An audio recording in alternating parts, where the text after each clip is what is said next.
I am now joined by the Treasurer General of the African National Congress, Dr. Gwen Ramokgopa. Dr. Ramokgopa, thank you so much for joining us. Thank you very much, and good morning to your listeners, viewers. If it's still morning, I'm glad to be here. No, it's an absolute pleasure. How's the campaign trail been so far, Dr. Ramokgopa?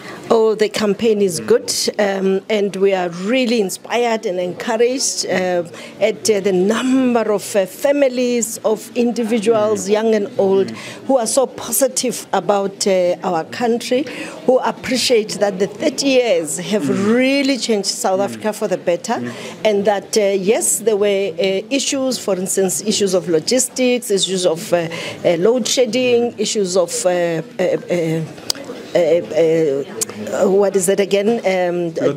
So much. Yes, including the July 21 riots, issues of corruption and all that. But they see that with the leadership of President Cyril Ramaphosa, there is a turnaround around those issues, and that the country must be positive, must build on the 30 years of freedom that many, even companies that would be here, would not have benefited if we did not have the freedom. So the campaign has been good, and we call on all those that really appreciate the freedom we have and the progress we've made as South Africans to vote, and to vote for the ANC and to go out in their numbers. Sometimes voters sit back and say, we know that people will vote. It will not happen. Every vote counts, and we call on everybody to go out in the morning so that there are no queues in the evening.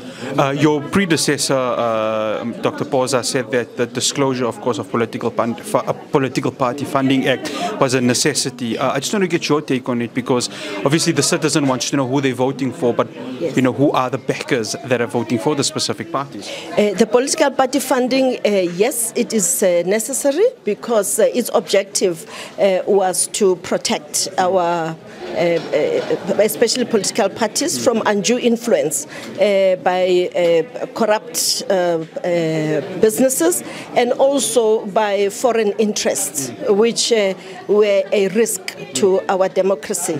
So we have to engage with the private sector to accept that we have this dispensation and the objectives were noble, but still contribute directly to political parties and disclose all through functions like this today, where we facilitate dialogue and colloquia, which are like events, and also through the IEC there's a multi-party fund. So there are many other ways that are legal, that are positive for corporate South Africa to support democracy in South Africa.